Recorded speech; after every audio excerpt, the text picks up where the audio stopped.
Bai Qian dan Luo Xi mengikuti Chen Ping. Setelah berjalan dalam jarak tertentu, tiba-tiba terdengar suara mendengung dari formasi. Di tanah, sinar kecemerlangan menyebar, dan kemudian kecemerlangan ini berkumpul dan naik ke langit, kemudian Chen Ping melihat pohon yang menjulang tinggi muncul dari tanah. Tadi terlihat pepohonan hijau subur, namun kini berubah wujud, pepohonan di sekitarnya dengan cepat menghilang dan digantikan oleh pohon yang menjulang tinggi.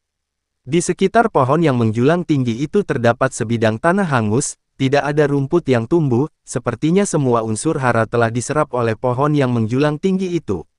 Pohon yang menjulang tinggi ini juga mulai menunjukkan tanda-tanda kemunduran, daun di pohon sudah kering, namun buah seukuran apel di pohon sangat montok dan terlihat menggugah selera. Tampaknya seluruh pohon memasok selusin buah-buahan di pohon, sehingga pohon itu agak layu. Chen Ping dengan lembut melangkah maju dan dengan lembut menekan satu tangan pada batang pohon aliran energi peri yang kaya langsung memasuki tubuhnya. Ini adalah pohon peri, disertai gelombang energi peri, dan buahnya dikelilingi kabut peri, yang terlihat sangat mirip peri. Ada pohon peri yang begitu besar di sini, dan ada begitu banyak buah peri.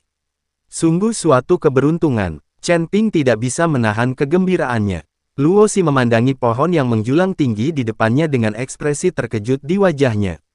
Dia sangat bingung dan berkata, pohon ini sangat besar, mengapa kamu tidak menemukannya sekarang? Sepertinya kamu hanya dapat menemukan keberadaannya saat kamu masuk.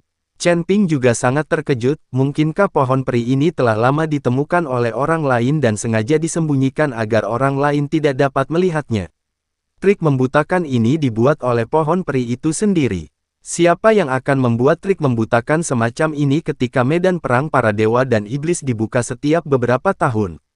Pohon peri sebesar ini seharusnya bertahan setidaknya selama 1000 tahun dan seharusnya memiliki kesadaran spiritual yang mandiri, jadi saya masih sangat sederhana untuk menutup-nutupi. Bai Qian melihat ke arah pohon peri di depannya dan berkata, memiliki kecerdasan spiritual, luar biasa. Chen Ping memandang pohon besar di depannya dengan tidak percaya. Lalu apa nama pohon ini? Dan buah apa yang ada di pohon itu? Luo Xi bertanya dengan rasa ingin tahu.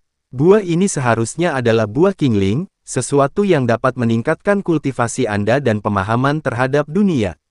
Para biksu seperti kita yang berada di alam kesengsaraan dapat dengan mudah memahami asal-muasalnya setelah memakan buah Qingling ini. Kata Bai Qian, sangat kuat, bisakah kamu memahami asal-usulnya? Luo Xi tertegun, dan matanya dipenuhi kegembiraan. Aku akan memetik buah yang sangat kuat dan memberimu beberapa. Chen Ping memandang Luo Xi yang bersemangat dan berkata, bagaimanapun, Chen Ping telah membuka ruang asal dan memiliki beberapa asal, buah ini tidak banyak membantunya. Tanda seru, tapi ini berbeda untuk Luo Xi. Tuan Chen, terima kasih banyak. Luo Xi berkata dengan gembira. Namun saat Chen Ping hendak naik ke pohon untuk memetik buah, dia langsung dijemput oleh Bai Qian dan dibuang ke samping. Apakah kamu mendapat bagian dari buah ini? Kamu harus memposisikan dirimu. Setelah Bai Qian selesai berbicara, dia melompat ke pohon.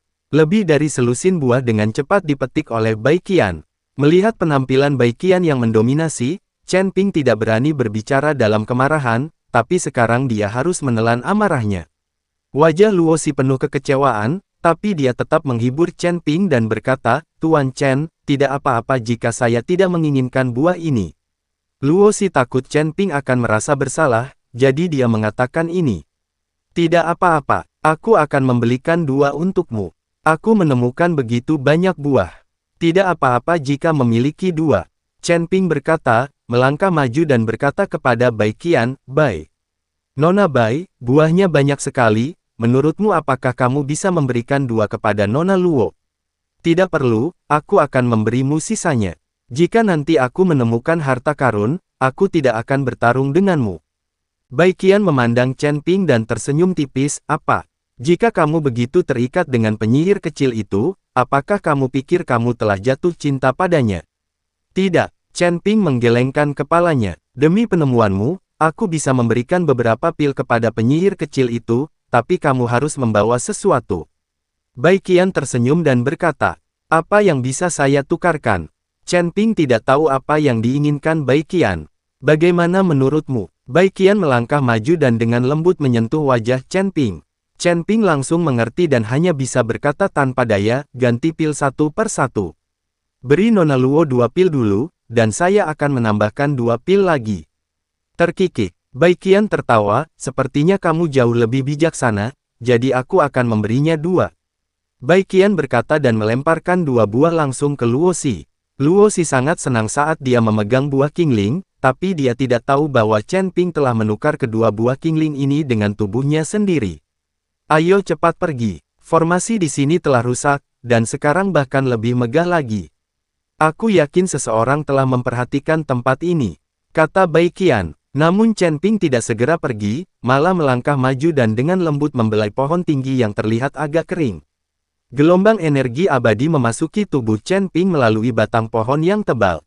Meski pohon yang menjulang tinggi ini terlihat layu, namun roh peri di dalamnya sangat kuat. Seperti kata pepatah, unta kurus lebih besar dari kuda. Jika kamu belum pergi, apa yang kamu lakukan? Ketika Bai Qian melihat Chen Ping, dia memeluk pohon itu dan menolak untuk pergi. Ada energi peri di pohon besar ini, saya ingin menyerap energi peri. Kata Chen Ping, ada begitu banyak harta karun di medan perang antara dewa dan iblis ini. Energi peri yang begitu kecil membuatmu serakah. Apakah ada masa depan? Bai Qian memandang Chen Ping tanpa daya. Kamu tidak bisa membiarkan keledai menggiling dan tidak membiarkannya memakan rumput, kan? Aku sangat lelah setiap hari.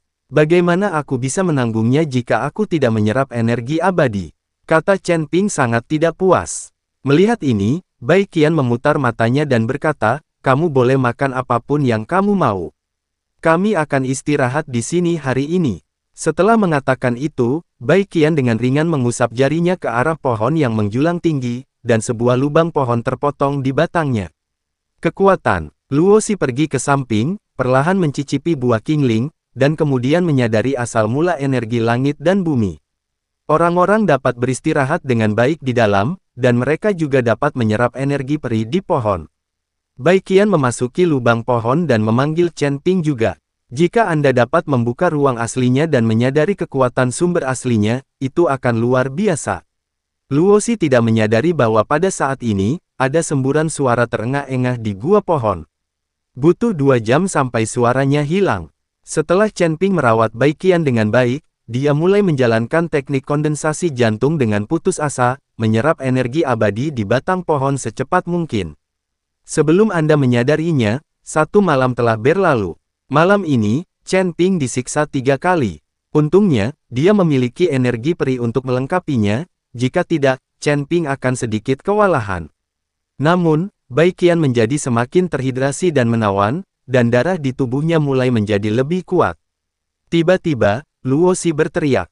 Ketika Chen Ping melihat ini, dia bergegas keluar, dia melihat Luo Si berteriak pada saat ini, dengan kegembiraan di wajahnya. Nona Luo, ada apa denganmu? Chen Ping bertanya dengan bingung. Tuan Chen, saya membuka ruang asal dan menyadari asal-usulnya.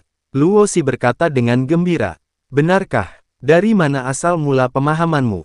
Chen Ping juga sangat bersemangat, dia tidak menyangka Luo Si hanya menggunakan 2 buah Qingling untuk membuka ruang aslinya dan menyadari kekuatan aslinya. Apa yang saya pahami seharusnya adalah asal mula darah. Saat Luo Si mengatakan itu, dia dengan lembut menyentuh kekosongan dengan 1 tangan, dan seluruh kekosongan tampak beriak, mulai beriak ke segala arah. Ketika lingkaran riak ini melewati tubuh Chen Ping tiba-tiba bergetar tanpa disadari. Kemudian auman naga datang entah dari mana, dan Chen Ping merasakan darah di tubuhnya mulai mendidih. Ini, apa yang terjadi? Wajah Chen Ping sangat terkejut. Tuan Chen, saya baru menyadari asal-usul darah. Saya belum menguasainya dengan baik, tapi saya bisa mendeteksi garis keturunan naga Anda. Saat Luo Xizeng sedang berbicara, Bai Qian juga berjalan mendekat. Melihat Bai Qian datang, Luo Si menyentuh kekosongan dengan jarinya lagi, dan riak mulai lagi. Ketika melewati tubuh Bai Qian terkejut, dan sosok iblis rubah langsung muncul di atas kepalanya. Hanya saja sosok iblis rubah ini tidak begitu jelas, hanya terlihat garis samar-samar. Hei, kenapa garis keturunannya agak mirip dengan Tuan Chen? Luo Si berkata dengan kaget di wajahnya. Ketika Chen Ping mendengar ini, dia tiba-tiba panik dan mengubah topik. Nona Luo, Anda adalah asal mula darah, bisakah Anda memeriksa garis keturunan orang lain saja? Aku juga tidak tahu. Aku hanya tahu kegunaan seperti ini untuk saat ini, kata Luosi dengan rasa malu. Dia baru menyadari asal-usul darah dan belum sepenuhnya memahaminya, jadi dia tidak memahaminya dengan baik. Namun Baiqian berkata, tentu saja, sumber darah ini tidak hanya dapat memeriksa garis keturunan orang lain, tetapi juga meningkatkan garis keturunan orang lain. Jika Anda mempraktikkan sumber darah ini secara ekstrim, Anda dapat meningkatkan garis keturunan Anda ke tingkat tertinggi. Tentu saja, garis keturunan yang sama juga memiliki kekuatan dan kelemahan. Bahkan jika Anda adalah keturunan naga, tidak mungkin setiap garis keturunan naga sekuat Anda. Dan mereka yang memiliki asal-usul darah dapat menggunakan asal-usul darah untuk secara paksa meningkatkan mereka yang memiliki garis keturunan lebih lemah, tanpa harus bergantung pada fusi garis keturunan. Jika kamu tahu bahwa penyihir kecil ini bisa memahami asal-usul darah, mengapa aku harus membiarkanmu memanfaatkanku dan menyatu denganmu? Ping. Ketika Chen Ping mendengar ini, wajahnya dipenuhi rasa malu, tapi dia tidak membantah. Dia jelas-jelas adalah korbannya, tapi sekarang Baiqian benar-benar mengatakan bahwa dia seperti korban. Luosi merasa sedikit gelisah setelah mendengar ucapan Baiqian. Dia tertegun, lalu menatap Chen dengan tidak percaya. Dia akhirnya mengerti mengapa beberapa garis keturunan Baiqian mirip dengan Chen Ping. Ternyata keduanya sudah melakukan hal tersebut sejak lama. Penggabungan darah tersebut mengakibatkan darah Baiqian memiliki sebagian dari darah Chen Ping, membuat darah Baiqian lebih kuat. Merasakan mata Luosi, Chen Ping dengan cepat menjelaskan dengan canggung, Nona Luo, jangan salah paham, ada beberapa hal yang tidak seperti yang Anda pikirkan. Tuan Chen, Anda tidak perlu menjelaskannya. Setiap orang memiliki pilihannya sendiri, dan pilihan Anda juga tidak penting. Salah, Luosi berkata sambil tersenyum tipis. Oke, ayo pergi, Baiqian mendesak. Tapi begitu Baiqian selesai berbicara, dia merasakan seseorang mendekat ke sini dengan cepat, dan jumlahnya cukup banyak. Seseorang akan datang, kalian berdua pergi dulu, aku akan pergi melihat. Baiqian meminta Chen Ping untuk mengikuti Luosi dan dia akan menghentikannya sebentar. Bagaimanapun, Luosi mengikuti Chen Ping, di mata Baiqian, mereka hanyalah biksu muda dari melampaui kesengsaraan tingkat pertama dan kedua, dan mereka tidak bisa menahan pertarungan sama sekali. Jika seseorang benar-benar datang, mereka berdua tidak hanya tidak dapat membantu, tetapi mereka juga harus mencurahkan energinya untuk melindungi mereka. Setelah mengatakan itu, Baiqian melompat dan bergegas ke depan. Saat ini, hanya beberapa mil jauhnya dari Chen Ping dan yang lainnya, 5 atau 6 orang berlari dengan cepat ke arah ini. Orang-orang ini semuanya terluka dan kelelahan. Jika Chen Ping melihat orang-orang ini, dia pasti akan terkejut. Karena orang-orang ini adalah Tuan Miao dan Kai Hongwei. Bos Kai, jika kita lari seperti ini, tidak akan ada yang bisa melarikan diri. Pergilah, aku akan tetap di sini untuk menahan mereka. Anda harus menemukan Tuan Chen dan menyelamatkan cucu perempuan saya. Tuan Miao berkata pada Kai Hongwei.